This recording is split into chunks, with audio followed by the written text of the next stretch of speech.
संगमनेर शहरातील विजय संभाजी कुटे हा युवक प्रवरा नदी पात्रामध्ये वाहून गेला।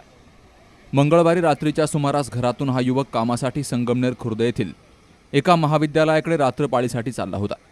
तर घरातील हार फुलं टाकण्यासाठी हा युवक पाण्यामध्ये जात असतानाच त्याचा तोल गेला आणि तो नदीपात्रामध्ये वाहून गेला।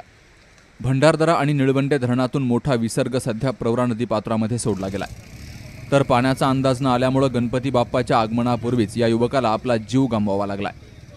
या घटनेची माहिती पोलीस प्रशासन आणि नगर परिषदेला समजताच अधिकाऱ्यांनी प्रवरा नदी पात्रामध्ये शोध घेण्याचा प्रयत्न केला।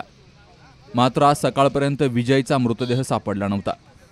प्रशासन, ग्रामस्थ आणि स्थानिक युवक हे नदीपात्र परिसरात युवकाचा शोध घेत आहेत। मात्र नदीपात्रामध्ये पाणी जास्त असल्या कारणाने या युवकाचा मृतदेह शोधण्यासाठी मोठ्या अडचणी निर्माण होत आहेत। बाबासाहेब कडू, सी न्यूज मराठी, संगमनेर।